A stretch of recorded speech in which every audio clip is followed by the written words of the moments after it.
You can wait in the hall until we need you. Sergei Holloway said it without looking up from his slides, and the 12 people around the conference table on the 39th floor pretended not to hear it. I'd built the financing for the project on that screen. Now I was being asked to stand outside the room like a courier. I picked up my notebook and walked out. Calm. Unhurried. I even pulled the glass door shut softly behind me so it wouldn't slam. Sergei thought he'd just put me 2 levels beneath him.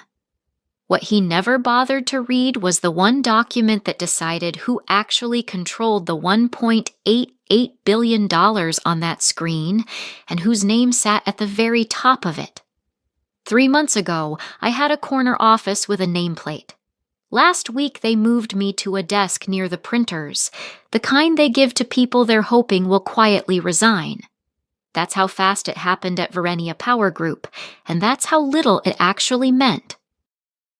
My name is Marisol Ozola, and for 8 years, I was the director of project finance at Verenia, a renewable energy developer that built large-scale solar and wind plants, and then wrapped them in the complicated financial structures that make them possible to build at all.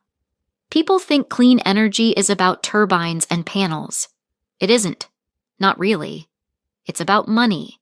Enormous, patient, terrified money that has to be assembled from a dozen sources, ring-fenced, insured, and held together by paperwork so dense that almost no one in the building fully understood it. Almost no one. I understood it. Building those structures was my entire job. Our flagship was a project we called Solera Ridge, a 900-megawatt solar and storage development, the biggest thing Verenia had ever attempted, the project that was going to move us from a mid-tier developer into the major leagues. It had taken 3 years to assemble. A consortium of banks, 2 infrastructure funds, a tax equity investor, and a government-backed guarantee, all stitched together into a single financing package worth $1.88 billion. I had built that package myself, term sheet by term sheet, over those 3 years. I knew where every dollar came from and what every dollar required. And here is the thing about a structure that complex. You don't park it inside the parent company. You can't. The banks won't allow it. So you create a separate legal entity, a special purpose vehicle, an SPV, a clean little company that exists only to hold the project and its financing, insulated from everything else. Verenia owned the SPV, but someone had to be its managing member, the named individual with the legal authority to sign on its behalf, to call the funding draws, to bind it. That person was me. It had been me since the day we created the vehicle 2.5 years earlier. Not because anyone made a grand decision about it, because I was the one who'd built it, and the banks wanted a competent named principal, and at the time, no one above me wanted their personal signature on something so technical and so risky. So they let me have it. They thought they were handing me the boring part. They thought they were handing me the homework. For 2.5 years, nobody thought about it again. Why would they? The plant was being built. The draws came on schedule. I called them. The paperwork worked. The most load-bearing fact in the entire company sat quietly in a filing cabinet, and everyone walked past it every day. Then Sergei Holloway arrived. He came in 11 months ago as VP of the development division, parachuted in from a competitor with a reputation for driving outcomes, which in my experience is a phrase that describes men who are very good at taking credit and very bad at understanding details. Sergei was polished. He wore the energy industry like a costume, the quarter zip, the sustainability language, the way he said decarbonization in meetings like a password. He talked about Solera Ridge constantly, in every all-hands, in every board update, as though he'd willed it into existence.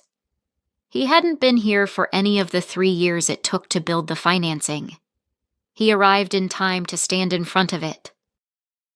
I watched him do it, and I said nothing, Because that's the part of this job no one teaches you, that the people who do the deep work are very often invisible to the people who narrate it.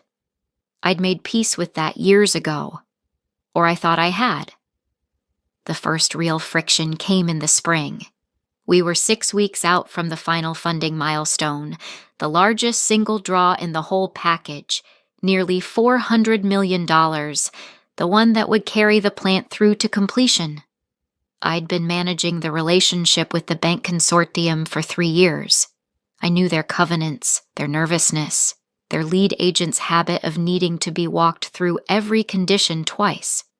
Sergei decided he should run the funding call. "It's a leadership moment," he told me in his office, leaning back in his chair with the city behind him. "The board wants to see the division front and center. I'll take the lead with the banks. You'll support from the back. Sergei, I've run every draw on this facility.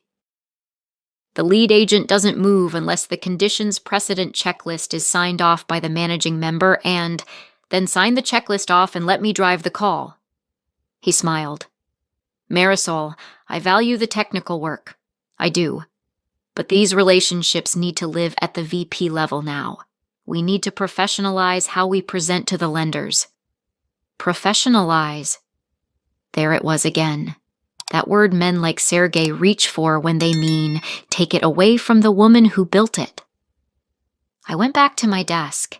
I remember looking out the window at the river, the same view I'd had on better days, and feeling the old cold feeling settle in behind my ribs.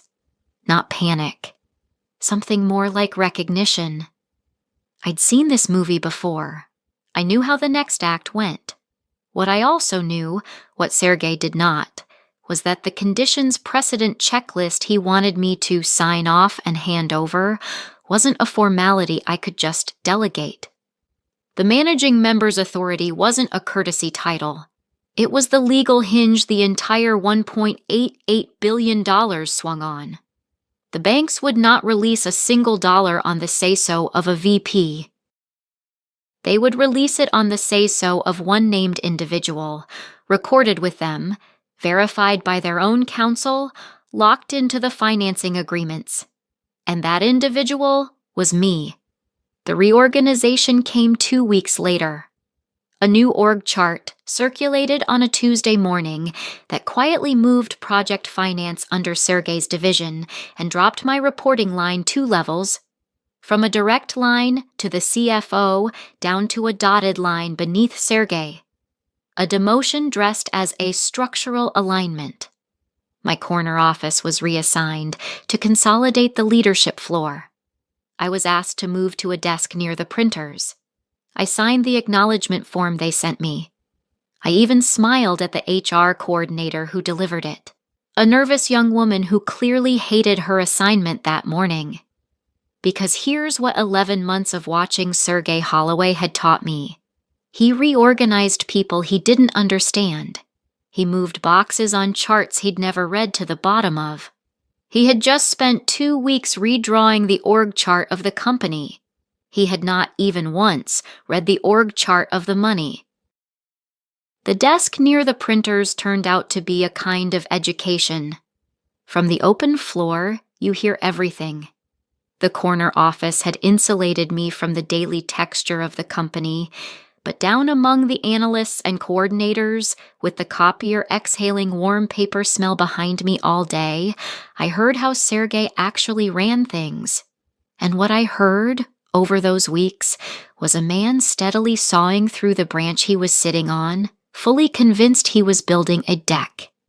He'd started telling a story about me. It was subtle at first, the way these things always are. In a divisional meeting, he referred to the legacy way we used to structure deals and tightening up the old processes, and everyone understood that legacy and old meant the 8 years I'd spent building those processes. He never said my name. He'd learned that trick somewhere, the art of indicting someone by describing the era they belonged to. He was making me sound like a relic 6 months before the biggest financing milestone in the company's history, and people nodded because Sergei was loud and confident, and the loud, confident ones always get the benefit of the doubt in a nervous room. Then came the meeting on the 39th floor, the one I opened this story with, the funding readiness review, 6 weeks before the big draw, the room where he told me to wait in the hall. I want to describe it properly because it's the hinge of everything. The conditions precedent checklist for the final draw was the central document on the agenda. It's a long, brutal list. Every box the banks require ticked before they'll release the money. Insurance certifications current, construction milestones verified, permits in good standing, no events of default, and, critically, the managing member's certification, signed and dated, confirming the SPV is authorized to call the funds. Without that certification, the draw doesn't happen. The plant runs out of money. The whole thing stalls in the most expensive way imaginable.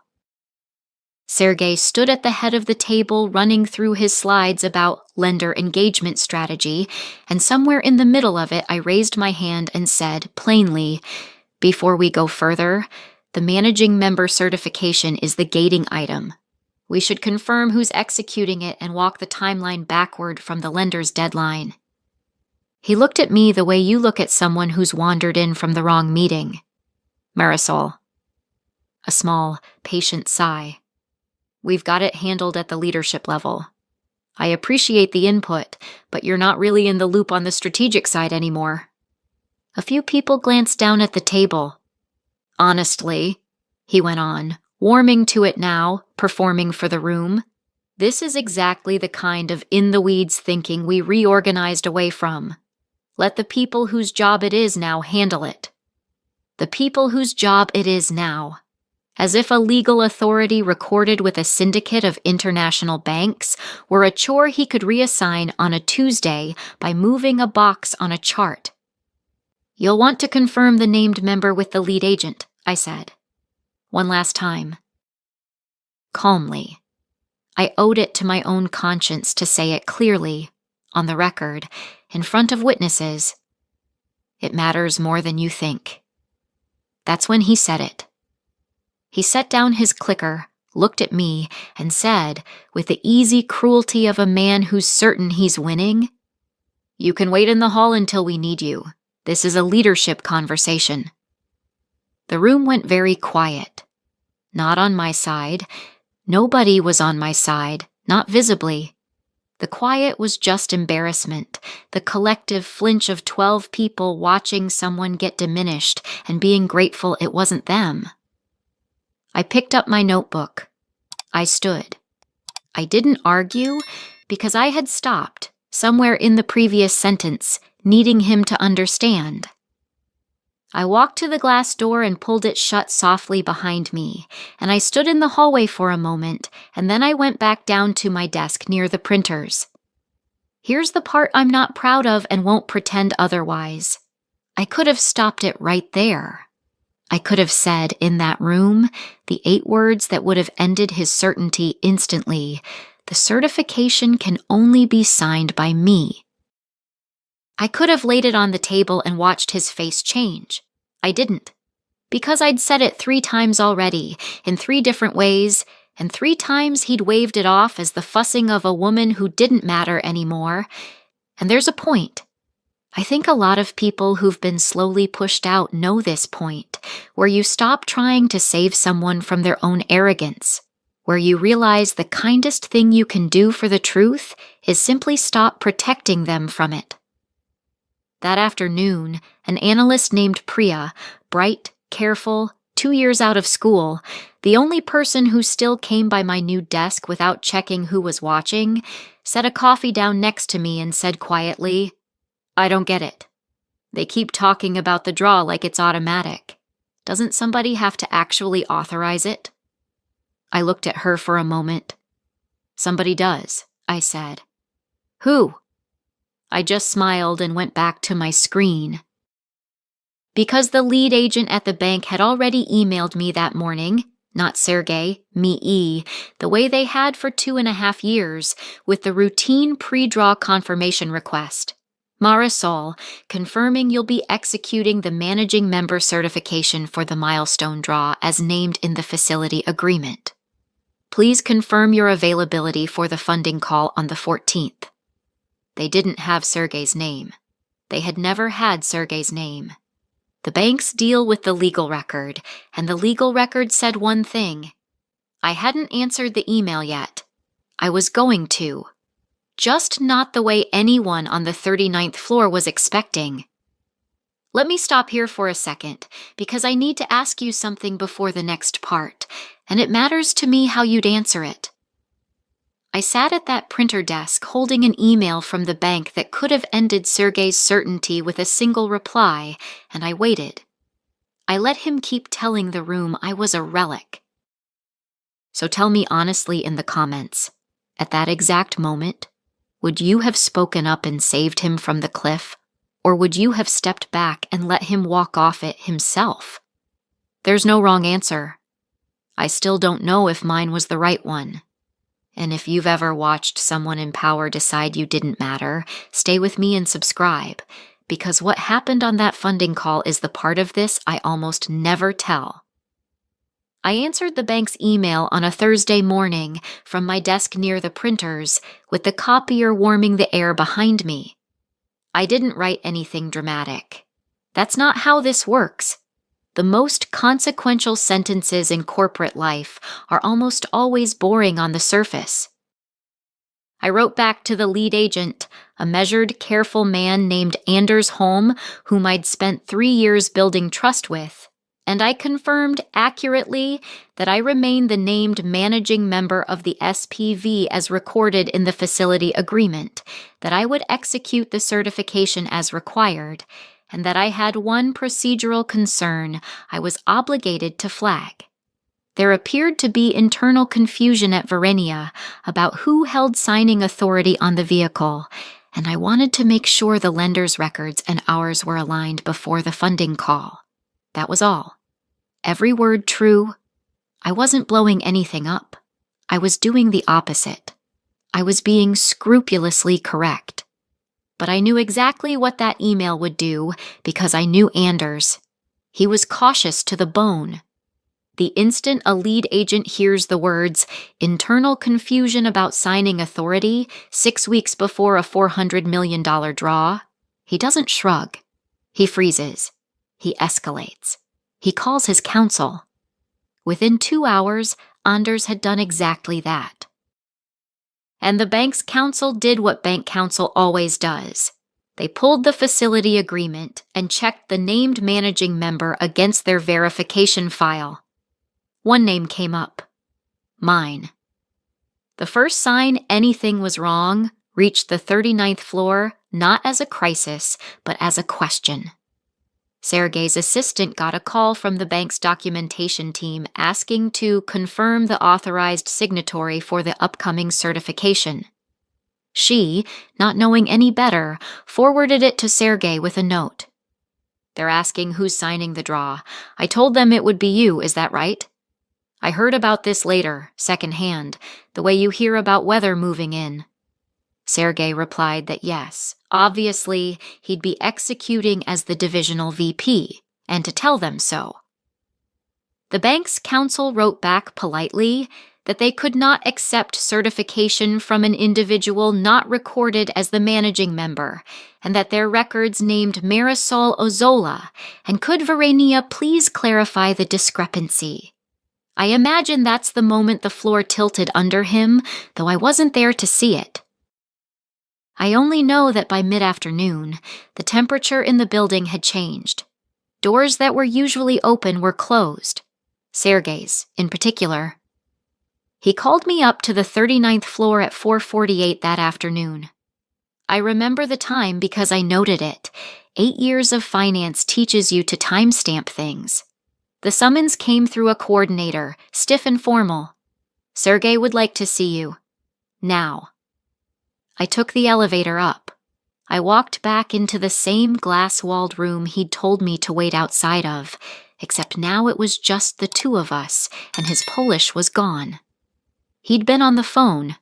I could see it in the scatter of notes in front of him, the half-loosened collar, the particular gray that comes into a confident man's face when he encounters, for the first time in a while, a problem he cannot talk his way around. Marisol. He tried for warmth and missed it by a mile. There's been a documentation thing with the lenders. Some confusion about the signatory on the Solera SPV. I'm sure it's a clerical mix-up. I need you to email the bank and confirm that I'm authorized to execute the certification on the vehicle's behalf. I sat down across from him. I didn't rush. I can't do that, I said. It's a formality. It isn't. I kept my voice level, almost gentle, the way you'd explain something to someone standing too close to an edge they can't see. Sergey, I'm the managing member of the SPV. I have been since we created it, 2.5 years ago. It's in the facility agreement. It's recorded with the lead agent and verified by their counsel. The certification that releases the milestone draw can only be signed by that named member. You can't execute it. The CFO can't execute it. I can. That's not a clerical issue. That's the structure. He stared at me.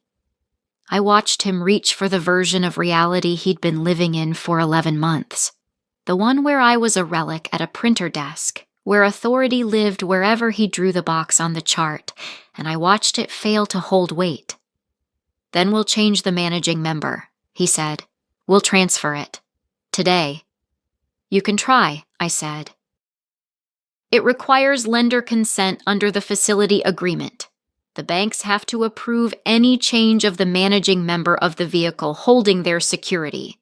They're not going to approve a transfer 6 weeks before a major draw, away from the person who built the financing and toward a VP they've never dealt with, in the middle of what they've just flagged as a signatory discrepancy. They'll read it as instability. And nervous lenders don't fund into instability. They pause. His jaw worked. You did this. No, I said. I answered an email accurately and flagged a real discrepancy I'm legally obligated to flag. You did this when you reorganized a person you never understood and never once checked what she actually held. I stood up. You spent 2 weeks redrawing the org chart of the company, I said at the door. You should have spent 10 minutes reading the org chart of the money. I left him there with the city behind him and $400 million hanging on a signature that was mine, and mine alone, to give. The funding call was on the 14th at 9 in the morning, and by the time it happened, the whole company knew something had gone catastrophically wrong. They just didn't yet know its exact shape. The days in between had been a quiet siege. Sergey had tried everything that didn't require admitting what was true. He'd had legal comb the SPV documents for an exit. There wasn't one, because I'd built them, and I'd built them properly. He'd tried to get the CFO to lean on the banks. The banks don't lean. He'd floated, through a back channel, the idea of replacing me as managing member by board resolution, and learned what I already knew, that the facility agreement made any such change conditional on the unanimous consent of a lender syndicate that had just been spooked by the word discrepancy and was now in no mood to do anyone at Verenia any favors. And then, because there was no other door left, they had to bring me back into the room. The call was held in the big boardroom on the 40th floor, the one with the long table and the wall of glass, and the speakerphone array in the center like a black flower. The CFO was there, a measured woman named Greta Larson who had, I noticed, started treating me very differently in the past 48 hours. 2 members of the board had come in, the general counsel, and Sergey, at the far end, diminished in a way I'd never seen him. The performance scraped off, just a man who'd run out of room. I sat where they put me, which was, for the first time in weeks, at the table. Anders Holm's voice came through the speaker, clipped and cautious, with the bank's counsel beside him. He ran the conditions precedent checklist line by line: insurance, current, milestones, verified, permits, in good standing. And then he reached the gating item. And the managing member certification, Anders said. We'll need that executed live on this call to release the draw. Per the facility agreement, that's a pause. The sound of a man reading a name off a record. Ms. Ozola.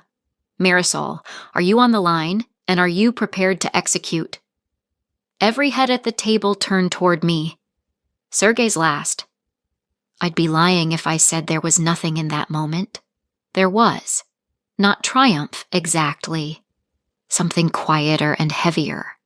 The strange vertigo of watching a room that had spent months deciding I didn't matter suddenly orient itself entirely around whether I would speak. I'm on the line, Anders, I said. And then I did something Sergey never saw coming, because it wasn't what his version of me would have done. I didn't withhold it. I didn't make a speech. I didn't extract a humiliating apology in front of the board, though I think the board half expected me to, and would have understood it. I said, before I execute, I want one thing on the record for the lenders and the board, because it's material to the stability you're rightly worried about. I looked down the table. The signatory discrepancy that triggered this freeze wasn't a clerical error. It happened because the company's reporting structure and its legal authority structure had been allowed to drift apart. Decisions were being made by people who hadn't read the documents that actually govern this $1.88 billion. I'd like the board's commitment on this call that the governance of the SPV and the role of the person who manages it is restored to a direct line to the CFO and protected from the kind of reorganization that caused this. Once that's acknowledged, I'll execute, and the draw goes through today. There was a silence. Then Greta Larson, the CFO, said, clearly, for the record and for the speakerphone, acknowledged. The board agrees. The managing member reports directly to me, effective immediately, and the SPV governance is ring-fenced. I heard one of the board members murmur agreement. I heard Anders on the line exhale, the sound of a cautious man watching instability resolve back into something fundable. Then I'm prepared to execute, I said. And Sergey, who had spent 11 months reorganizing the people he didn't understand, finally spoke. It came out as the panic monologue of a man whose entire premise had collapsed under him in real time. Marisol, this is extortion. You're holding the company hostage on a live call with our lenders. No, I said, without heat. I'm executing a certification that only I can execute after asking the board to fix the thing that broke it. You're welcome to characterize that however helps you, but the banks are on the line, Sergey, and they can hear that the only person on this call with the authority to release the money you've been taking credit for 11 months is the one you moved to a desk by the printers. He didn't have anything. There was nothing to have. I signed the certification, electronically verified, witnessed by counsel, and at 9:24 a.m., Anders Holm confirmed the milestone draw was released. $394 million moved into the project. Solara Ridge would be finished. The board did not look at Sergey when the call ended. They looked at me. And in the way they looked at me, I understood that the org chart of the money, the real one, the one no one had bothered to read, had just become the only chart in the building that mattered.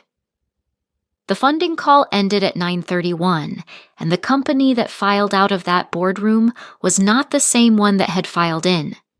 Sergey Holloway lasted 9 more days. I know the number because I'd gone back to time-stamping everything, the old habit returning like a language you never really forget. The board's review was quiet and quick. There was no single dramatic firing. Men like Sergey rarely get one. The system that protects them on the way up tends to usher them out the side door on the way down. The phrasing the company used was that he was transitioning out of the division to pursue opportunities outside the firm. He'd arrived 11 months earlier to take credit for the biggest project in Verenia's history. He left having nearly detonated it because he couldn't be bothered to read the document at the center of it. The last time I saw him, he was carrying a single box to the elevator on the leadership floor, the floor he'd cleared out my office to consolidate. He didn't look at me. I didn't need him to. They offered me his role within the week. VP of the Development Division, a direct line to the CFO, the corner office back, though I told them I didn't want that particular corner office, and I meant it, and I think Greta understood why. I took the role, not as a trophy. I took it because I had spent 8 years watching the most important structures in the company be governed by people who confuse the volume of a presentation with the substance of a deal, and I finally had the standing to make the two things line up. The first thing I did was rewrite how authority was tracked at Verenia. Not the reporting chart. Anyone can move a box on a slide. Sergey proved that. I built a second chart, a real one, that mapped every legal signing authority across every SPV and facility the company held. Who could actually bind what, who the lenders had on record, where the power genuinely sat. I made it mandatory reading for every executive above a certain level. I called it, only half joking, the org chart of the money. Now nobody at Verenia gets to reorganize a person without first being shown what that person actually holds. Priya runs project finance under me now. The analyst who brought me coffee at the printer desk and asked the one question that mattered, doesn't somebody have to actually authorize it? Turned out to have better instincts about how power really works than the VP 3 levels above her. I promoted her first. In a building that had spent months walking past the most load-bearing fact in the company without seeing it, she'd been the one who looked directly at it and asked. That's the only quality I build teams around now. Solera Ridge came online the following year. 900 megawatts. I drove out to see it once, alone, on a clear afternoon. Rows of panels stretching to the edge of the valley, quiet, enormous, turning sunlight into power. Somewhere in a filing cabinet sat the $1.88 billion structure that made it real, and somewhere in that structure was a single name on a single line, the one everyone had walked past for 2.5 years. Sometimes new executives ask me how it happened, how a director at a printer desk ended up holding the entire company on one signature. They want a story about a brilliant trap, a master plan. There wasn't one. I tell them the truth, which is simpler and harder to swallow. I didn't outmaneuver Sergey. I just never stopped being the person I already was, the one who built the thing carefully, signed where I was supposed to sign, and kept the receipt. He didn't lose because I was clever. He lost because he decided I was furniture, and he never once checked what the furniture was holding up. And then I tell them the only lesson I actually trust. Before you move someone to the bottom of your chart, find out what their name is on. The quietest person in the building is sometimes the one the whole thing is balanced on. Move her, and you don't win.